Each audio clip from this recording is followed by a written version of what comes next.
Welcome to WeMayRant, episode 16. This is Heath. I'm here with Randy. We're at his house now.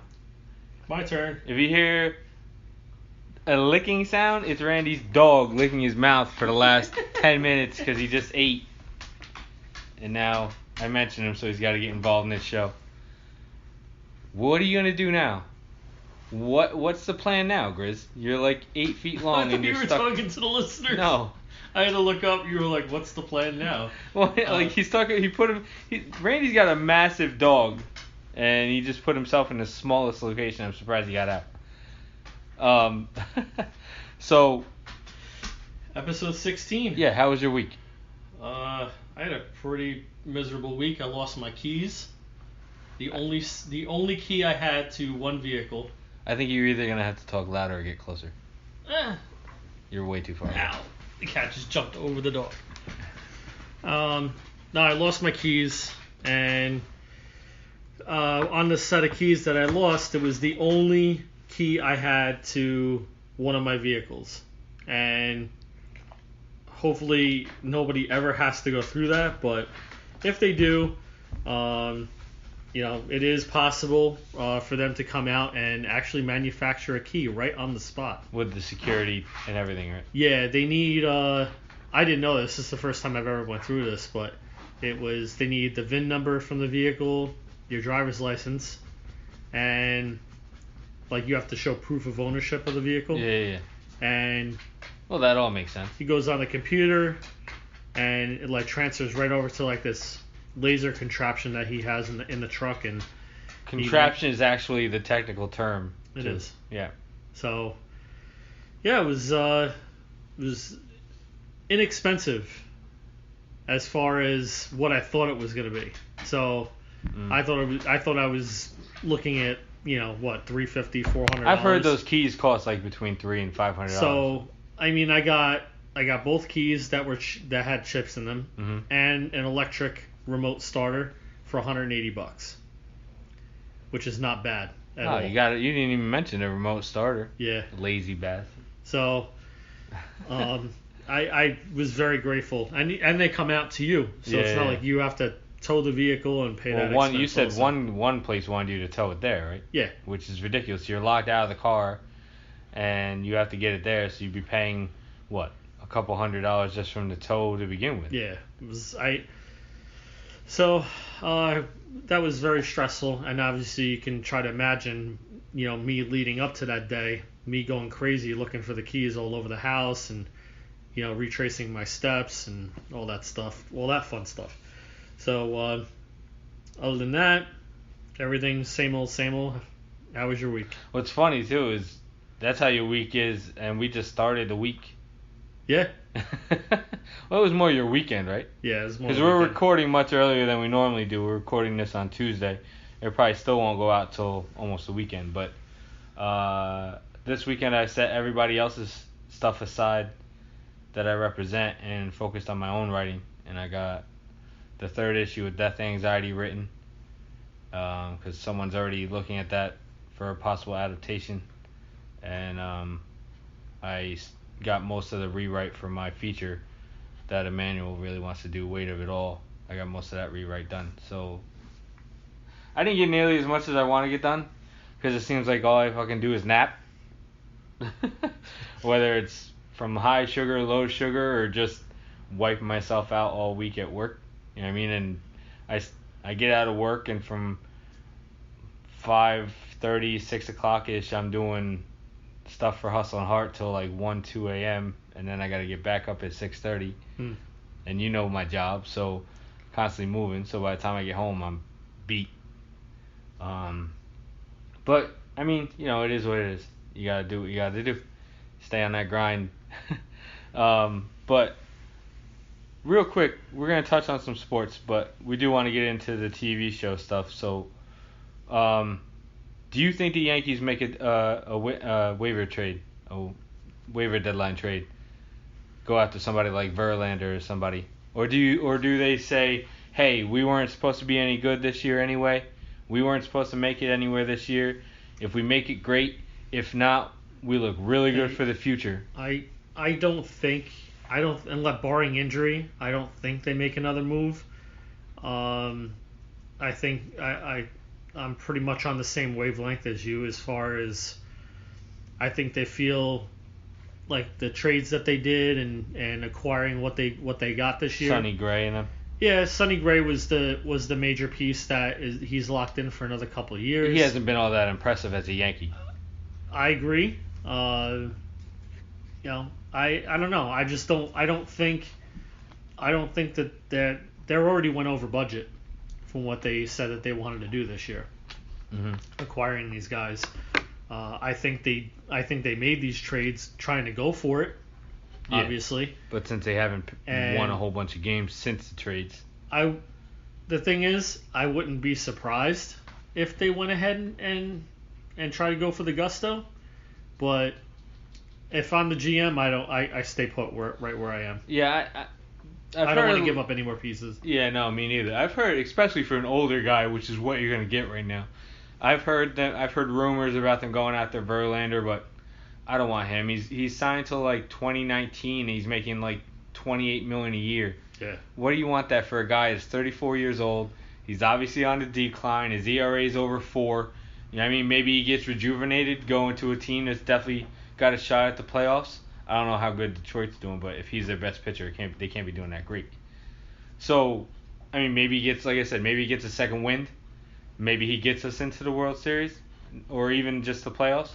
But I wouldn't hemorrhage the future that you've spent all this time building to try to make it this year. The only reason why, I mean, other than the money, the only reason why I would acquire Verlander, he's pitched in the American League. He knows the league. He's a veteran. You know, it's nothing new to him being in the playoffs. He's got experience. I mean, if you don't mind taking on the money, which in turn hurts you in the long, for the next year too. But like I said, I wouldn't be surprised if it happened. But if I'm the GM, I don't pull the trigger on that one. No, I think they're looking forward to not having to pay anybody $20-something million a year. Right. The highest contract will be Ellsbury on the team. Even that comes off in a couple of years. And, Chapman. I think Chapman's making quite a bit of money too. And what a waste he's been. Absolute waste. I think he's hurt. I think he's absolutely hurt. He's got to be. Madden drove him into the ground in the playoffs last year, and he hasn't recovered because he looks awful. We saw him live. Yeah. He's a beast. He's nowhere near that good right now. Well, even 102, 103 mile per hour fastballs, we've seen in the past from closers, but if they're straight, they don't move. Exactly. Hitters are going to hit them. Yeah, there's no movement at all. If his shoulder's messed up and it'll only allow him to throw it straight, you know what I mean? Like he can't put an angle on it or a spin on it for whatever movement he needs. If he's just throwing it straight off pure effort. To me, why not hire Rivera to come in and maybe he can throw something similar to what Mo threw. The cutter. A splitter or a cutter, and have him train with Mo, but I don't think he could throw it at that velocity. So he would probably have to dial down the velocity just a little bit. Yeah, but dialing down the velocity means his arm's going to last longer. Right. So I mean, that's what I would do. If this is the guy for your future, being your future closer, either him or Betances. Maybe Betances Robertson might even actually be the one. Look what Mo did with Robertson when they were in the bullpen together. He made him really good. He taught him a cutter. Yeah. And it made him a closer on another team. So I think he's still got a lot. He's still a young kid. I think he's 27, 28 years old. He's not old. Yeah. So if we have to rely on Chapman being our 7th, our really, really high paid 7th, and then some combination of Robertson and Betances at the end, we still have a really good bullpen. You know what I mean? But Chapman is... I knew the Cubs ran him into the ground last year, and he's a great pitcher, but the Yankees gave him too much money after watching how many innings he had to pitch in those playoffs. Yeah. They really should have taken a step back and reevaluated what he was going to mean to the team. Especially because Betances could have easily slid into that closer position, I think. and then you just got to worry about getting middle relievers. Speaking of the Yankees, and I know we're beating a dead horse into the ground with Judge, but he continues to strike out and press like we said he was doing, and apparently he doesn't listen to the show because we told him, it's like. I mean, how much time do you even want to waste on Judge? I really don't. I just want to go on record as saying that I really don't care about the strikeout streak. The streak, yeah. I don't care about. Yeah. All right. I care about the strikeouts with players on base. Yes. It was 2 games ago? Yeah. In with the bases Boston loaded series? twice. Twice he had bases loaded. Once he popped up to the infield, and then the next time he struck out. Like, these are the situations you got to. And the one was just 1 out. Even if you just put the bat on the ball, you're getting a run. I wouldn't care about the strikeouts if he came through in one of those 2 spots. Yeah, exactly. You know what I mean? Like if he goes out and he's 1 for 3, 2 for 4 with 1 strikeout and 2 RBIs. But he's got some runs in. But he's got I don't care about the strikeouts because power hitters are notorious for striking out. Mm-hmm. But the guy was on such a tear in the first part of the season that he was hitting the ball like, all over, and like it was easy. Yeah. Like this was college ball to him. Yeah. And I think the pitchers finally saw tape of him. They see what he was chasing, and they know that he's pressing, so they're going to throw him garbage. I think that's part of it, but I also think he's just in his head. I think once his streak ends, I think he'll turn right around. I mean, he's not going to go back to being what he was, but he will be a much more consistent hitter because right now he's so in his head, and his streak is still going. Yeah. It's in, high 30s now. So it's got to be that every time he gets up, he's thinking, I can't strike out, I can't strike out, I can't strike. And a hitter can't do that. Right. A hitter cannot get in that bat in the batter's box and be concerned about the fact you're most likely going to strike out. One day is going to come up where he's going to walk twice, he'll get a hit, maybe he'll get hit by a pitch, and that'll be the game, and then the streak will be over. You know what I mean? Something like that is the kind of game I'm looking for right now. Or he gets into a fielder's choice. And, even the game that we were talking about with the bases loaded twice. The first time he got up with the bases loaded, it was his 3rd at bat, and he popped up. You're only getting maybe 1 more at bat. You know what I mean? What are the odds, honestly? What are the odds that you strike out your final at bat in a game with that much on the line, bases loaded? Right. I figured something's gonna happen. He'll hit into a fielder's choice, worst case scenario. You know what I mean? Or a double play. And instead, he gets his fucking strikeout. Because I even told you, I was like, at least hopefully it looks like the streak's going to end. Because he was 0 for 3 but hadn't struck out. You were texting me that. And I was like, that's all he needs. I think even if all 4 outs are him making contact on the ball, you know what I mean? I think it's a chance to get out of his head at least a little bit. Right. But moving on to basketball. A lot of talk about where Dwayne Wade's going to end up. We mentioned this on the other episode. A lot of people think he's going to the Cavs. Do you think he goes to the Cavs? Well, I haven't really been following basketball that much. I don't know how far along are the talks. Well, it's completely up to him. Once he gets his buyout. Because they let him go, right? Not yet. Chicago's buying him out. Not yet. It's just a matter of time. But okay. It could happen. It could not happen till middle of the season. Okay. But either way, Dwayne Wade, it'll be completely the ball's in his court. He'll be able to sign literally anywhere he wants to go. At this point, he'll probably take veteran minimum, which is still like $1 million something a year, in order to sign somewhere, which even makes Golden State a possibility. So he could, he really has his choice of where he wants to end up. I have a strong feeling he's going to end up with San Antonio, but a lot of people think he's going to end up with Cleveland. Well, I mean, if you're him, like you said, you have pretty much free range wherever you want to go. There isn't a team in the league that wouldn't take him. No, absolutely not. So, maybe, 1 year stint in Cleveland, see if you can get to the finals with LeBron. I don't think he wants to play with him, though. I think if he goes there, it's strictly to get to the finals because the East is so bad and he knows he'll get there. But I don't think he wants to play with him anymore. Not how he screwed him in Miami. Well, no, that like I said, that would be the 1 year because he knows. Well, no, I know. Everybody knows LeBron's leaving anyway. Yeah, you don't have to love LeBron to play one season there and maybe get to the finals. I get it. But I think he's going to go to San Antonio because Tony Parker's going to be out for a majority of the first half of the season. So Dwayne Wade can run your point. You got Ginobili at shooting guard still. You got two old, wiry vets in the back. And then you got Leonard, Gasol, and Aldridge up front. That's a nasty team.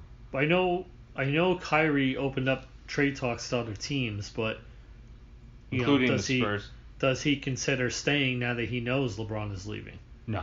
That he's come out and said they can't play together. It's no. I just read a report saying that all sides consider this trade needs to happen.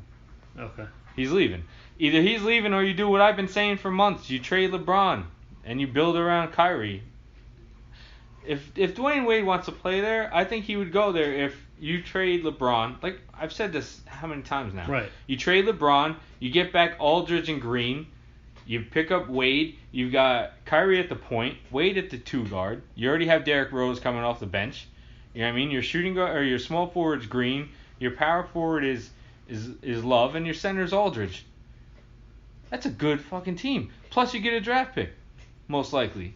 Because let's face it, you're trading LeBron. You're going to get a draft pick. So next year you get another good player to maybe replace Wade, put him with Kyrie, and you still got a stacked team. I don't understand. You would still be the best team in the East. Do you think you really think San Antonio would do that trade though? Like they would give up their future for 1 year of LeBron? They're trading 2 guys they've been trying to trade all offseason for what's considered the best player in the league. And a first round pick next year. Which they've never been a draft pick team. Except for Leonard, I think everybody else is from other teams usually, ever since Parker, Ginobili, and Duncan. They go after vets. You know what I mean? So that'd be the smartest move for everybody involved as far as I'm concerned.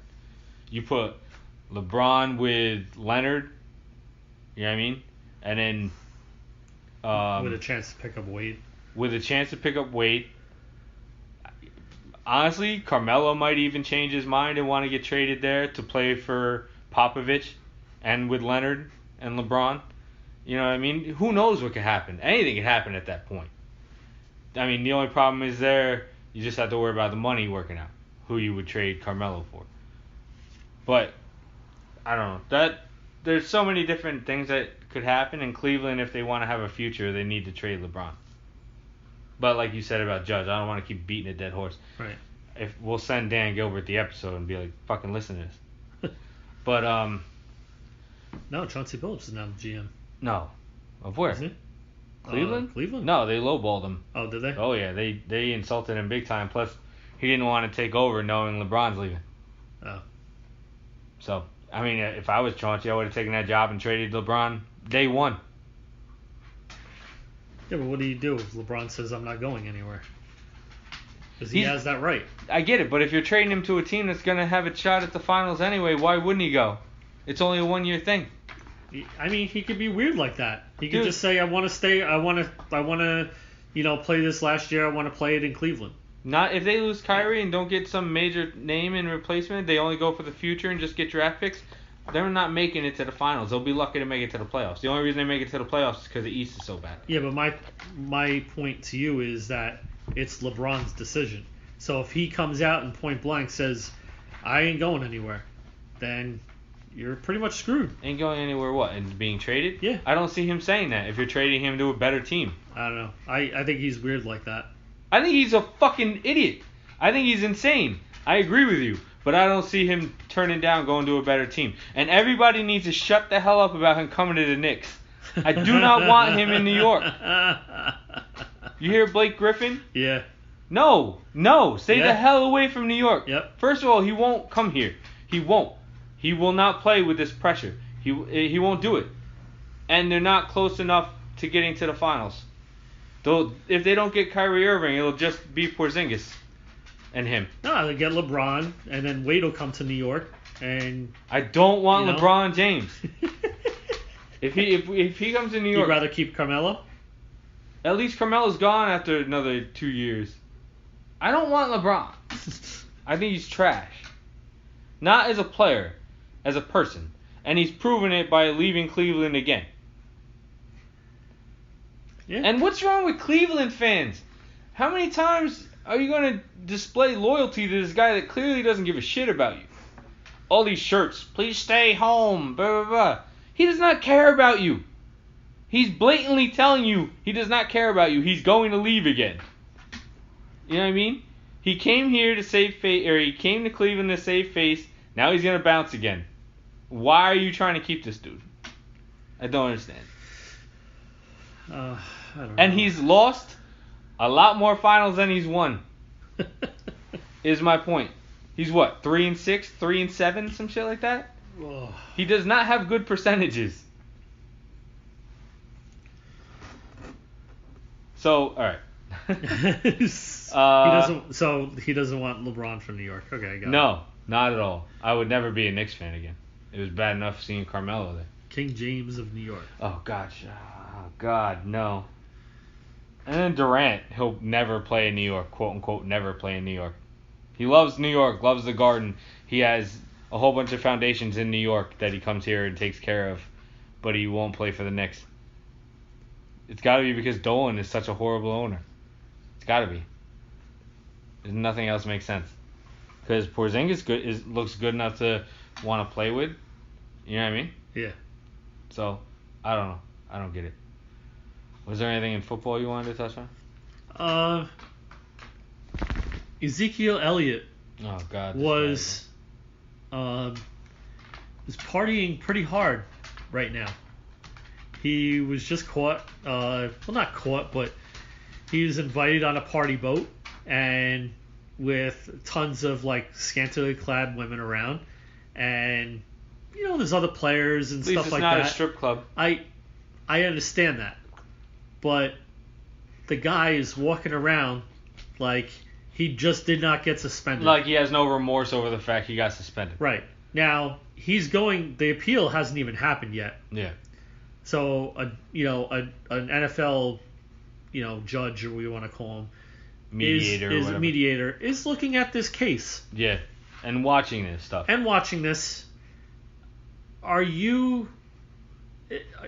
Wouldn't you think you're kind of pushing the envelope a little bit and kind of rubbing this in their face? If I was Jerry Jones and didn't think the world revolved around me, which he does, let's face it, I would be on Ezekiel Elliott to be making all the right appearances on all the right media networks, ESPN, Good Morning America, all this stuff about how he's not a violent person and he just finds himself in these wrong situations and football is more important to him than anything else besides God and family. I'm not saying you can't go out and do these things, but just not right while you're now, suspended, not before the appeal. Not right now, before your appeal. Yeah, no. Because to me, you're basically spitting on the league, saying, you know what?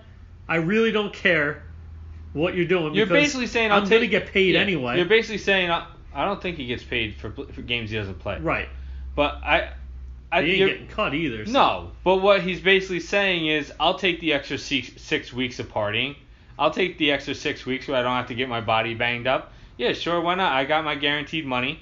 I'll be playing half the season. I won't get worn down. I'll come fresh out of the gate. Mm-hmm. I'll get 1,000 yards in the next 10 games. You know what I mean? I'll get 20 touchdowns behind that offensive line. I'll still make the Pro Bowl. Not that anybody fucking watches it. Like, he I don't think he cares one way or the other how this appeal goes. Like you said, he's already got paid. Right. He already got whatever guaranteed money he's gonna get. Mm-hmm.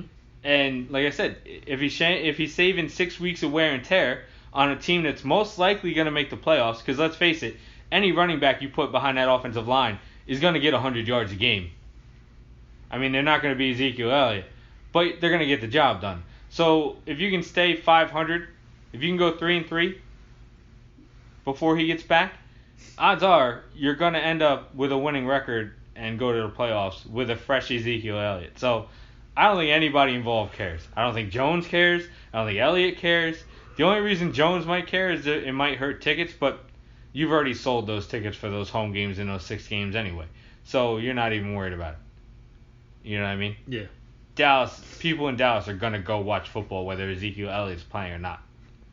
So, yeah, he's partying because nobody from the team is weighing him down. Nobody from the team is going, get your shit together. Right. So if they don't care, why should he? Also, another thing I wanted to bring up in football was Tom Brady is 40. And yeah, but Giselle makes him like 33. He is, I think he's like 3 years older than anybody else quarterbacking in the league. He makes Carson Palmer look it. Carson Palmer's 37. Yeah, but Carson Palmer's got a 60-year-old body. Carson Palmer is an old 37. Yeah, he tore like 3 ACLs. He's had tons of injuries.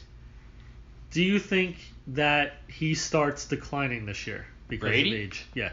I don't think he can decline in that system. I just don't think so. He doesn't hold the ball long enough. He barely gets hit. Because it's always 1-2, boom. You know what I mean? There's no long plays. I mean, when he had Moss, he would bomb it. You know what I mean? And he might once in a while more with Cooks, but I think it's going to be all play action where you've run, and you keep running teams into the ground, and then you're going to do that play action, drop back. Nobody's going to be near him when he's going to throw that bomb to Cooks. But other than that, your offense is tight end, slot. Tight end, Edelman. Tight end, Edelman. Gronkowski, Edelman. Run the ball. Yeah, run the ball. Oh, dump off to whatever the running back that catches the ball is. I can't remember. I don't know if that guy's the one that you traded for that year. White? No, White's the one that'll probably be doing it a majority of the time because the other guy's going to get hurt again. What the hell is his name? He only played a couple games last year. Oh. Anyway, so he doesn't have the ball long enough. He already showed last year he doesn't have the arm strength he did. He can't get the ball downfield anymore. He's not throwing a 30-yard bomb. So Cooks is the decoy then? Yeah, I think so. Or what I see them doing with Cooks, because this is their offense, I see them doing like the Antonio Brown, Demaryius Thomas offense, where you throw that Cooks that wide receiver screen out on the sideline, and you block for him, and he can just fucking take off. Right. So Tom Brady just boom boom, throw that 2-yard out, and Cooks does the rest. I can absolutely see that. Put Gronkowski in front of him, whatever the other tight end is. You line up those 3 on that one side. Gronk, whatever the backup tight end, and Cooks on the far outside. Have Cooks running.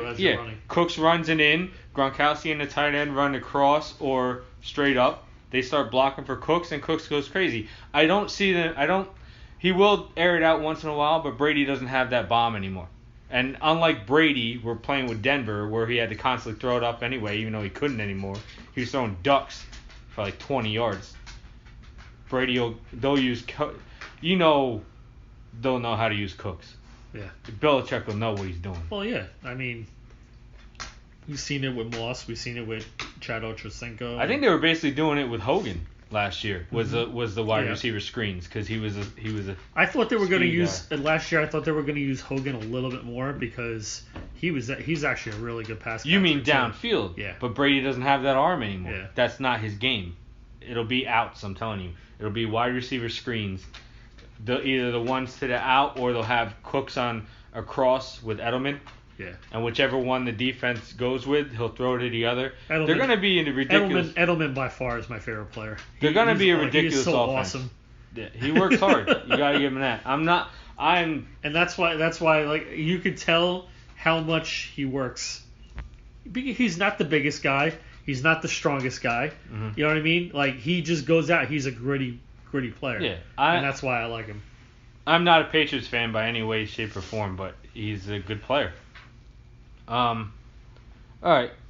We end the sports talk there. Do you want to get into Game of Thrones first, or do you want to get into Defenders first? Let's start with Defenders because I don't want to end on a sad note. And if we have some time, we might touch on some Ballers too because that's a great show. But first episode of Defenders, what was your overall thoughts? Was it good, bad? Don't get too into details yet. With spoilers. Yeah. Spoilers we're not spoiling anything. and you can tell by what I'm saying that how I felt about it. But the first episode of Defenders, we're going to discuss. We know you can binge the show, but we just want to do one episode a week. You know what I mean, and do a slow burn on it. Because we'd like to do that for most of the next Netflix shows. Because just talking about an overall season, it's not as engaging. So, she's all right. Well, let me know when to stop talking when she's near the door.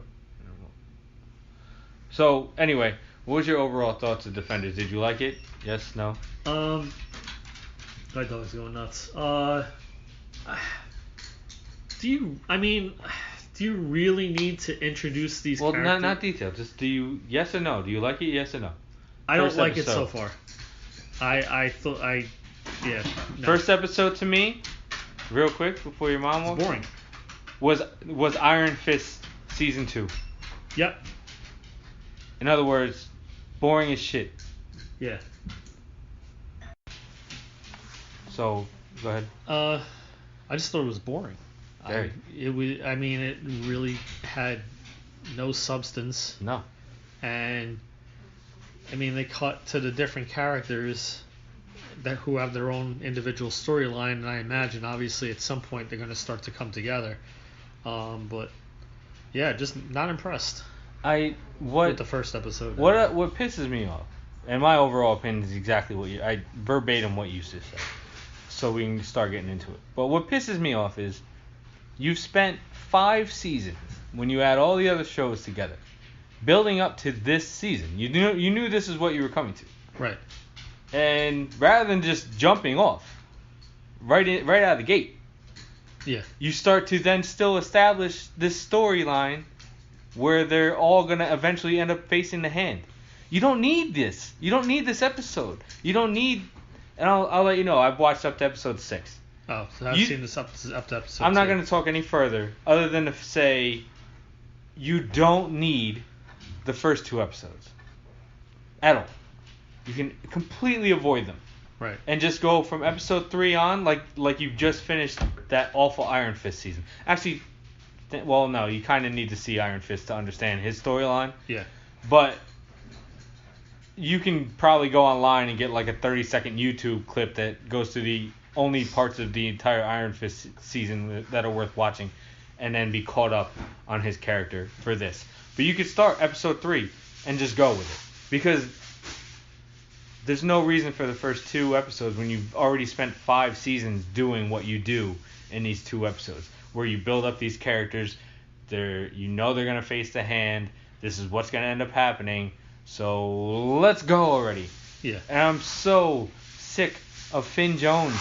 They should have recast him before they started filming Defenders. I'll tell you this. He does get better. Not acting wise, but the choreography finally, at least, it's better. But I'm so sick of every other word out of his mouth being, I'm the Iron Fist. No shit.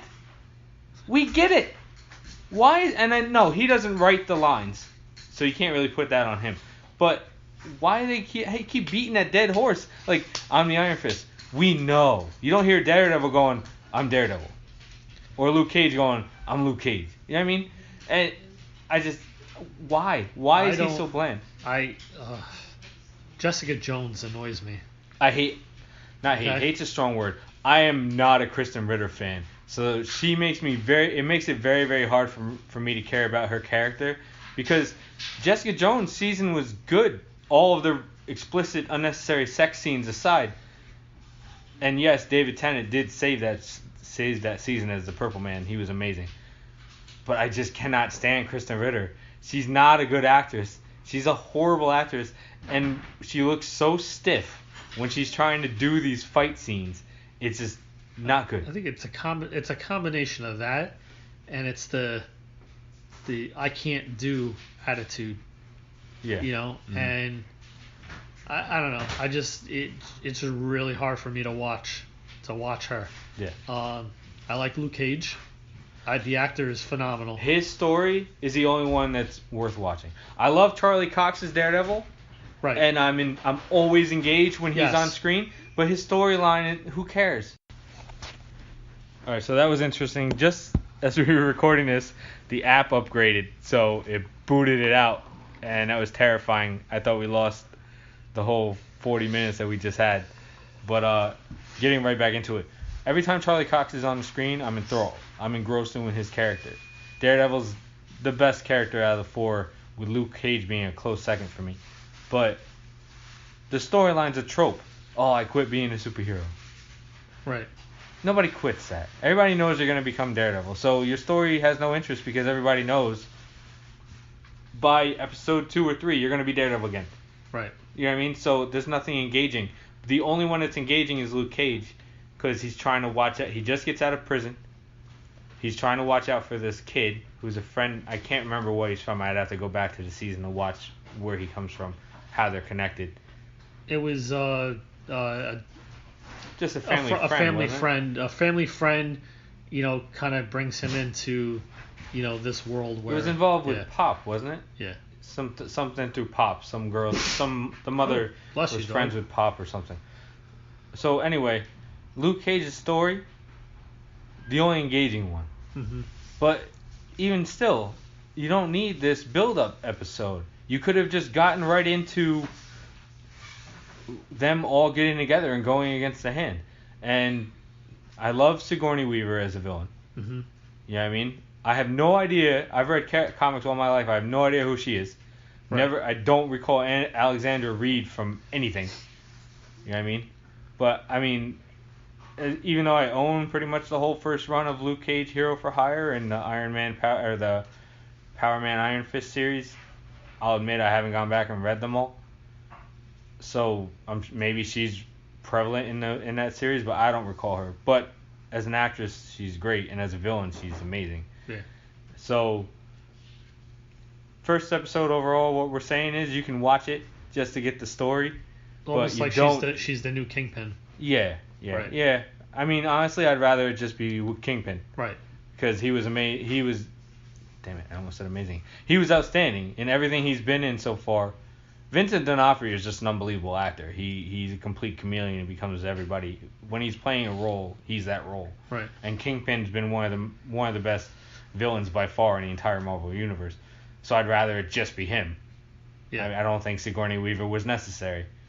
I think it'd be even better if it was him, honestly. Right. But it's not. They went with Sigourney Weaver. They wanted a name, and she's doing the job she was asked to do. She's good. She's supposedly dying. I'm assuming cancer. I don't remember. Honestly, I fell asleep twice watching the episode, and I don't do that. But whatever it is, it's an incurable disease. Yeah. And she's got. It could be weeks. It could be months, is what the doctor said to her. So that's gonna make her character that much more cutthroat and willing to just go all out, balls to the wall, to do whatever she needs to do or wants to do, because she's gonna die either way.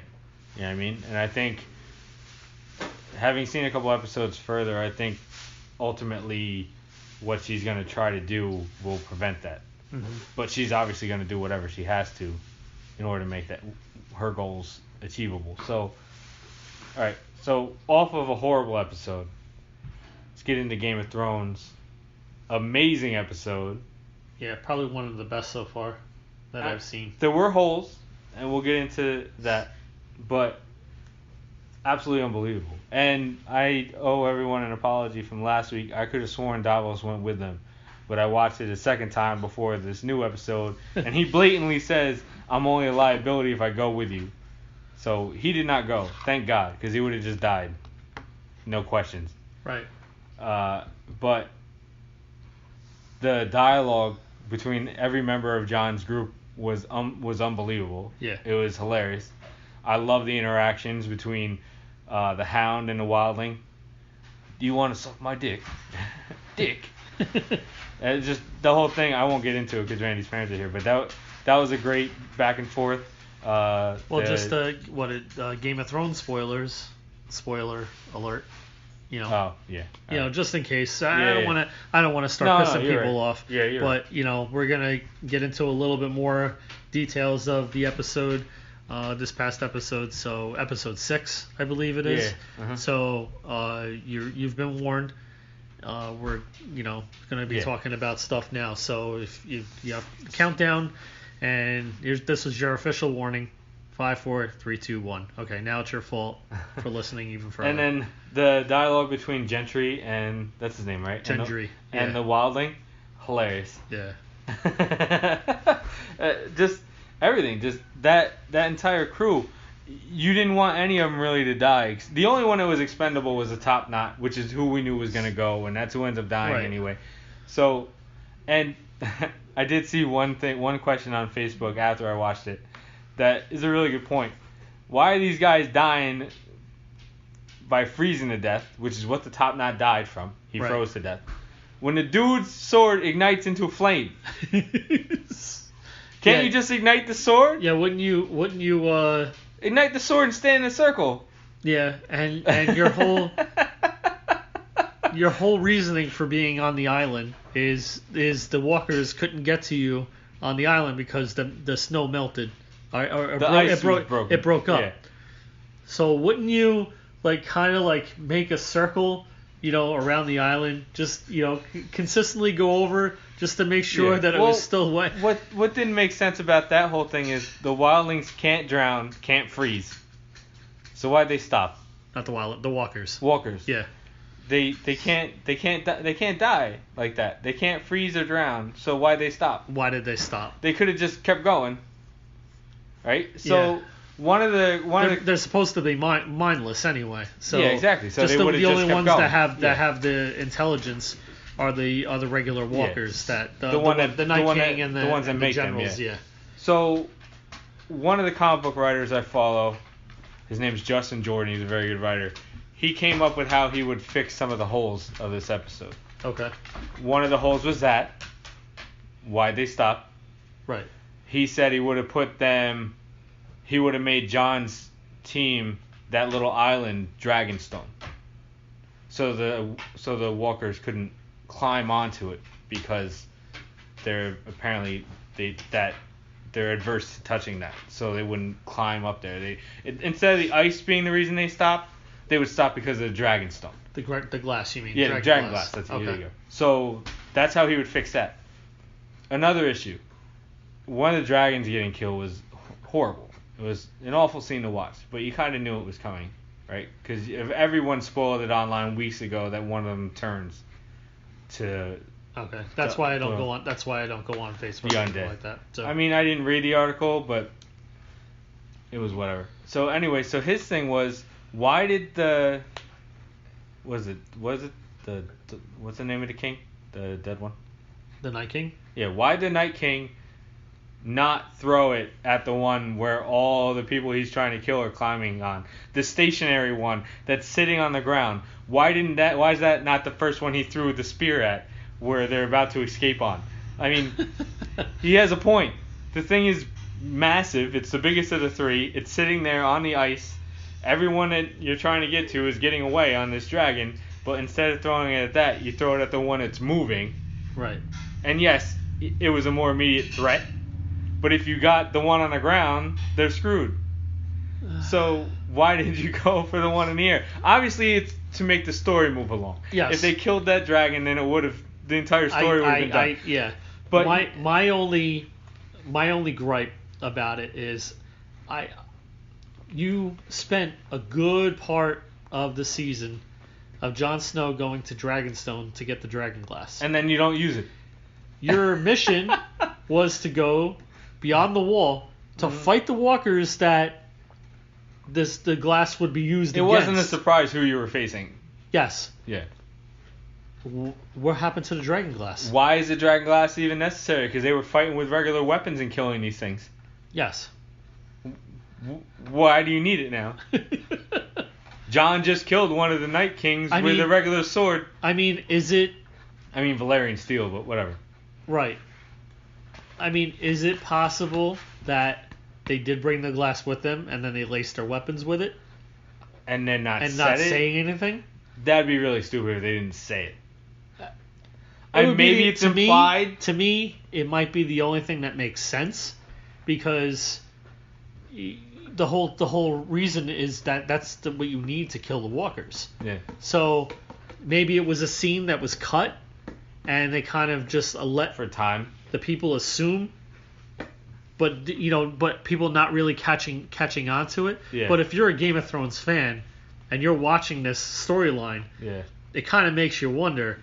I think they kind of messed up here a little bit. Oh, no, absolutely. So, another thing they screwed up on, and I really like what Justin came up with here, is apparently these crows are the fastest flying crows ever. Because to get to Daenerys in enough time in the middle of a fight for her to send people down, to come down on the dragons, how fast are those crows, right? And then, how fast is Baratheon? He must be the Flash. You spent the first 15, 20 minutes on this hike to get where they got. Yeah. But he gets back to the wall in like 5 minutes. So how fast is he? So what Justin would have done is had Bran, since he sees things, see it, him send a crow to Daenerys, which is half the distance from where they are. Right. And him knowing ahead of time that Jon was going to need help. Because his character is basically useless until he talks to Jon anyway, because that's his whole that's his whole reason for being now. But if you have this kid that's supposed to be clairvoyant, and Jon is supposed to be his main objective, right? He should be seeing Jon this whole time, no? Jon's life is clearly in danger. So why wouldn't you be watching and send a crow way ahead of time? They really need somebody like this or somebody else just to. The thing is, it seems like they're rushing through it. Yeah. And don't get me wrong, the episodes are amazing. It's when you start diving into the actual logic of it that you start being able to nitpick it. You know what I mean? Yeah. It's very, very entertaining, which is supposed to be the entire point. The other thing, why is Jon still fighting walkers instead of climbing on the damn dragon? Why? Why? What do you... Just get on the dragon and go. Like, if he had gotten on the dragon, the other dragon wouldn't have died. You know what I mean? Because he didn't even throw it at the dragon until the guy... Well, what was it? The creators said that it was... I didn't see the after show. So. Okay, so they kind of explained that a little bit, that it was almost like his way of rescuing them so that they could get away. I get sacrificing himself so the rest of them can go, but still. To me, I mentioned this to you before. There's a recurring theme this season. It's everything is drowning. You saw Jamie going down. After the battle, you see Jon here. You saw the dragon, being drowning in the lake. But that's my whole thing. It's like this recurring theme of this sinking feeling. Yeah. So I don't know. I just wonder if they're doing that intentionally or it's just, one of those coincidences. And then how ridiculous was the uncle coming out of nowhere at the exact right time he needed to come. And then please explain to me the line, because Jon's like, come with me, and he says there's no time. That you can't climb up on a horse? What do you mean there's no time? You had all the time to wait for the walkers to walk up to you. He starts swinging the stupid thing as Jon's riding away, waiting for these things to come up to him. You tell me in all that time you couldn't climb on a horse? They also mentioned something about that it was his sacrifice, because he not only did it for Jon, he did it for he did another character too, another one of the Stark kids. He rescued them too. Bran. No, so, I get it, but this is on the writers. If you wanted him to sacrifice himself there, you say the horse won't be able to make it back to the wall with both of us. You know what I mean? Not riding as fast as you're going to have to ride. Right. Don't say you don't have time. The horse was ready to die when it got back to the wall with Jon on it, which is also funny because Baratheon can get to the wall, but a freaking horse can't. You know what I mean? Yeah. Like, the horse was ready to die, and it's only carrying one person. And Jon's not a huge dude. So I was like, all right, okay. But some good things. The Hound was hilarious, even in the fight when he's throwing a rock. Real stupid. Yeah. Showing them that they can cross. But funny. But funny. The fact that he was a coward when the top knot got attacked by the bear. But one of the most intense parts that we were both like, no, no, that can't be true, is when the wildling started getting dragged into the water and we both thought he was dead for sure. Yeah. And the hound finally grew some balls and came and saved him. That was cool. I thought it was nice, interesting part too is when the hound told the guy with the flaming sword, says, "Oh, your priest is gone, so this is your last life." You don't want to take this one for granted. Yeah, true. What was I gonna say? Angel just tweeted something at us, but I can't see it now. But I didn't see any of the spoilers, so the whole dragon turning was new to me, which I thought was phenomenal. When they did a cutscene at the end, and you saw the walkers dragging with the chains, and I was like, oh no. Yeah, it's gonna be cool. No. The dragon that breathes ice. It's gonna be crazy. Yeah. The budget for the last season's. Oh, it's got to be insane.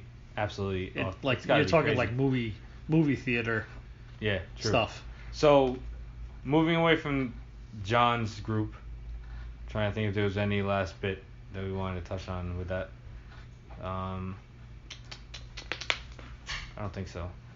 Well, not only that. I mean, how do you feel about the one that turns them? If you kill them, the others automatically die. I think that's kind of dumb, because the dragons could have just taken another 30 seconds and killed them, or instead of breathing fire on the ones on the ice, so it's almost like setting up. If you kill the Night King, everybody's. It's setting up a one-on-one fight between Jon Snow and the Night King. Right. And if the Night King, you slay the Night King, then all the walkers die. Exactly. So what do you need all these massive armies for? Right. Just send a SEAL team in to get the Night King. Just, get Bin Laden and you're good. But Sansa and Arya. I don't know what to make with these two. I don't know which one to consider good, which one to consider bad. Sansa's working with Littlefinger, so you would consider her the villain of the two. But the shit Arya was saying about wearing her face, like, that's some Hannibal Lecter stuff. Like, that was crazy, how she was talking like that. And I understand she thinks Sansa betrayed her father, but still, you're still sisters. Yeah. And I get it, you've never liked each other, but you're already ready to cut her face off. And I was saying real quick, I want to touch on this. I was telling you how I think they got screwed when Arya stopped growing in real life, because she's this tiny, tiny girl that's supposed to be able to become anyone on the show, and everyone's like 3 feet taller than her, even Sansa. So where did she get the extra height from? I definitely don't think they expected her to stop growing at like 4'8". You know what I mean? I don't particularly like the whole angle, because with all the shit that they've been through, they're a lot smarter. Yeah, characters. They should be. Yeah. And they should be a lot tighter. And your Arya's character, you know that she's been through the same thing you went through. As far as losing family members, and to think that she didn't care as much as you at that point. Yeah, exactly. And I can understand the character point where she thinks that being a princess or being a queen is more important than family, because that's the whole argument. Mm-hmm. And I don't know. It just gives me the feel that Arya's character is a lot smarter than that. Like she should be. Mm-hmm. Like maybe she's just blind with anger now, but will wise up, start seeing things a little bit clearer. But like you telling me she doesn't believe her when Sansa was telling her that she was under pressure to write that note? She kind of said, "Okay, I understand, but I don't care, because I saw you on stage next to Joffrey in your pretty dress." You know what I mean? Yeah. And you looked right at home. But when Ned gets killed, the only reason she looked calm is because Joffrey told her she would spare her father. Even the Queen didn't know that Joffrey was going to behead Ned Stark until it happened. Right. Even Cersei thought he was going to spare him. And then, because everybody was taken aback when it happened. And when he gets beheaded, Sansa loses her shit. So you were there, you watched it, you saw her reaction. Clearly, she wasn't okay with it. You know what I mean? Are we just completely, like, forgetting about her entire reaction? Or, like, we supposed to just, Arya is not taking that into account? Like, clearly she was upset that her father just died. The only reason she was playing along was because she thought Ned was going to be imprisoned for life. You know what I mean? She thought he was going to be spared. Or, no, didn't he say he's going to send him to the Night Watch? Yeah. He said he was going to send him to the wall. Right. He's still alive. Right. You know what I mean? So, this whole angle is just really weird, and somebody just needs to hurry up and kill Littlefinger. Just needs to happen. I mean, I like that he has some role. His character's a good character. You know what I mean? But he shouldn't be able to outsmart these two out there, like you said, everything they've been through. They've literally seen it all. They've gone through everything you could possibly go through. They shouldn't be able to get fooled this easily. Right. So, moving on to Daenerys. The foreshadowing, they're laying the foreshadowing on so thick, with Tyrion continuously telling her, "Don't go. You're putting yourself in danger. What happens when you die? Like, stop going." Because she was almost killed in the battle against Jaime. Right. And then the Night King could have easily chosen her dragon to kill first instead of the flying one, if they didn't need her character to continue going on. So, it just seems like this is how she's going to go. She's going to continue to do this, put herself in these situations, and eventually she's not going to survive one. So then they've also expanded upon that now by Tyrion saying you have to name a successor. You have to name a successor before, in case you die, who would be taking your spot. Like, could they be blatantly saying she's going to die anymore? Like, maybe it's to throw you off from it being the obvious ending, like I said this whole time. Yeah. It could just be like, oh, well, she must die now. Just like when two characters have a moment and you know that person's going to die, but then they switch it and it's the other one. You know what I mean? Like, because you see it coming at certain parts. We'll be watching a movie and I'll be like, oh, well, he's dead. Because they just said, oh, like, yeah, I'm so happy now, or whatever. The next scene, that person's going to die. It's just how it works. So maybe they're trying to, like, pull a switch on it. You know what I mean? Where building her up, and then to die, but she's not the one. But it can't be Jon. How many times are you going to kill Jon? You've already killed him once, literally killed him once. You look like you killed him again this episode. You can't continue to play that card. You know what I mean? You just can't.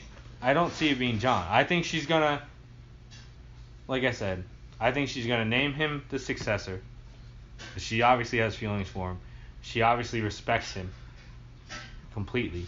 The fact he said my queen, called her his queen, finally, he's expressed his loyalty to her. He's swallowed his pride. I think the scene with him and the wildling talking, I think that kind of sealed the deal for him. I mean, her coming and rescuing him. Yeah, but when he was talking about the wildlings leader not bending the knee. Yeah, and how many people were killed because of your pride. Exactly. So, no, that's exactly what pushed him to that side. Yeah. Obviously, I mean, her risking her life, yes, but that conversation, you're absolutely right. That's what finally opened his eyes. Yeah. And even, who was it? Was it Tyrion that even said, like, what's more important, your pride or your people? He's been hearing it the whole time since she told him to bend the knee. He just finally came around. But either she's gonna name him the successor, or he's just automatically gonna be the successor because he's Targaryen.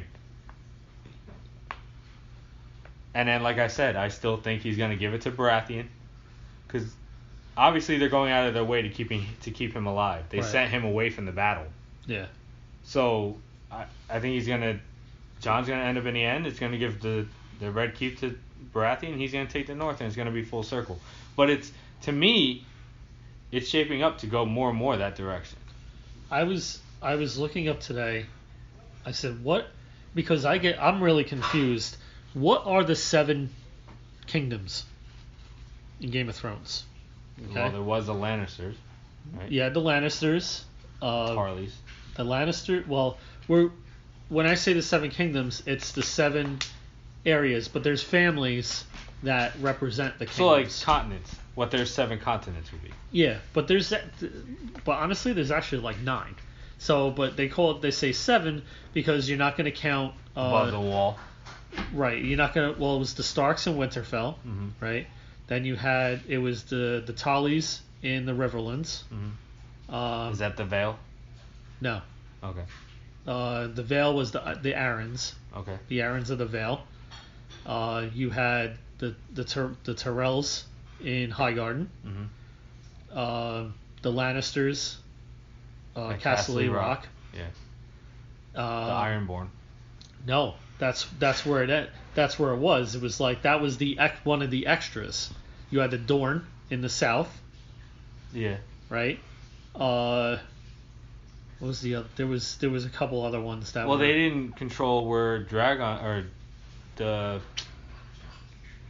Dragos. Dragons. No, the Khaleesi's people. Right. They didn't control them, so that's not part of it. Right.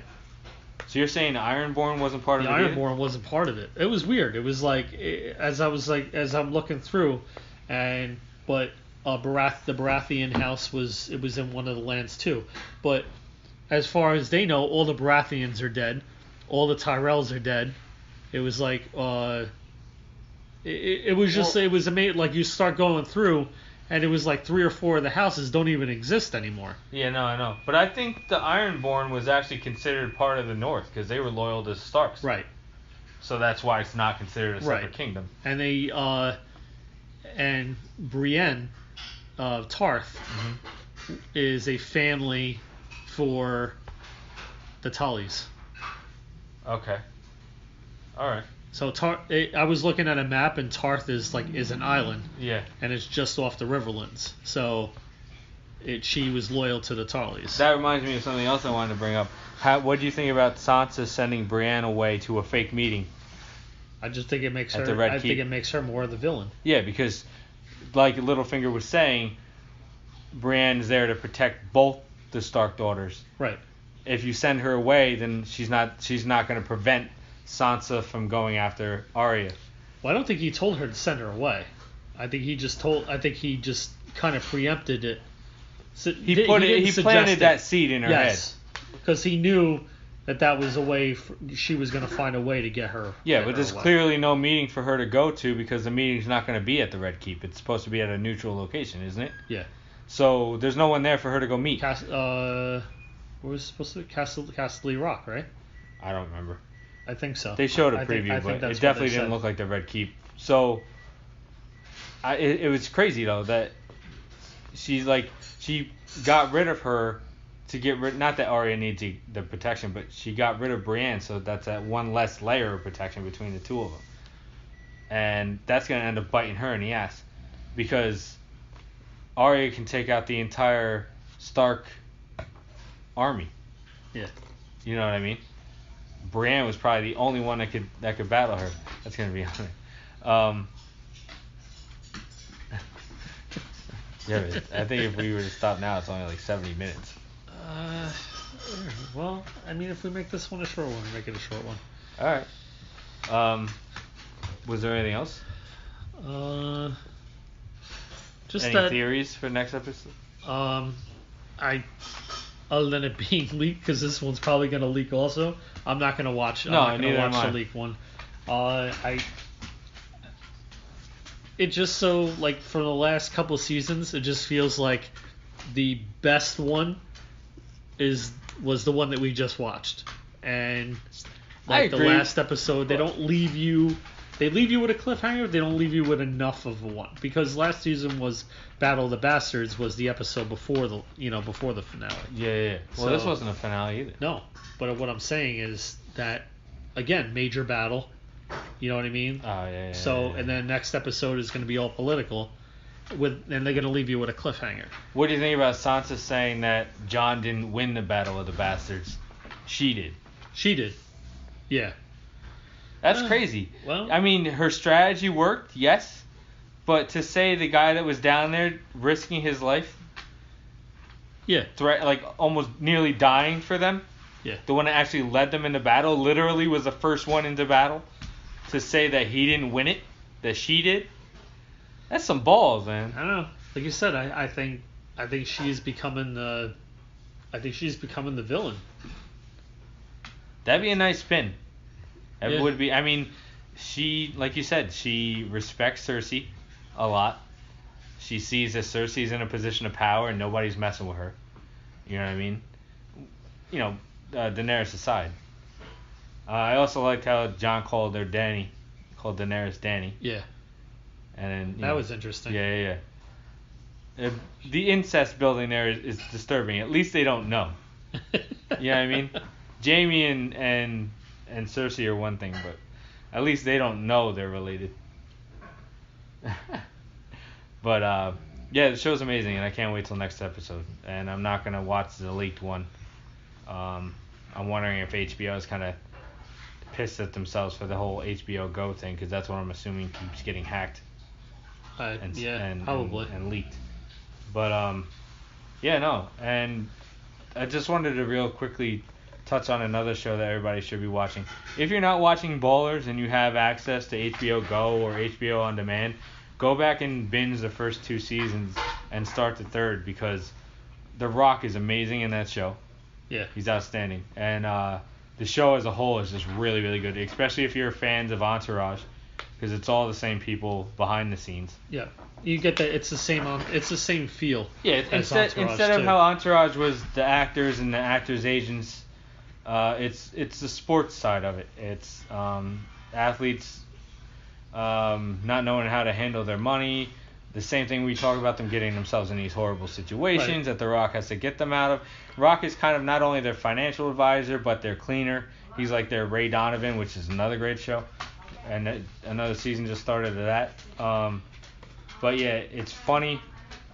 It's dramatic. It's a really good show. And I would love if Ari Gold ended up being one of the owners of the Las Vegas football team they're trying to set up. Oh, yeah. How great would that be? To bring Ari back? Yeah, that would be fun. I mean, I don't think it'll happen because Jeremy Piven just started filming. I mean, he filmed a pilot for his own show, and it got picked up by ABC. Yeah. So he's going to be on TV again on ABC, which okay. It kind of sucks. I'd rather him be on a cable channel, even FX, because when he drops curse words, it's just hilarious. But we got to get out of here because Randy's dad is snoring very, very loudly, like 3 feet away. So hit us up on Twitter at WeMayRant. Email us at WeMayRant@gmail.com. Special thank you to Broken Witt Rebels for the use of your song Cloud My Day as our official theme song. Go hit them up on Spotify, download all their tracks, give them a bunch of listens. Follow them on YouTube also. We're also on Iheartradio, and if you have the Spreaker app, it's SPREAKER. Yep. Both Spreaker and Iheartradio are free apps, and they're free to listen, so go ahead and check them out. Or download us on iTunes, and please leave reviews. They can be honest. And then also, too, we are going to be doing fantasy football. Yes, that's coming up soon. That's coming up real soon, and we'll have fun with that too. So. Yep, we're gonna start looking into teams what offensive linemen got better. You know, the real detailed stuff that helps the quarterbacks, running backs, wide receivers that are important to your team, because it all starts with that O-line. But until next time, for Randy, this is Heath saying rant about your passion.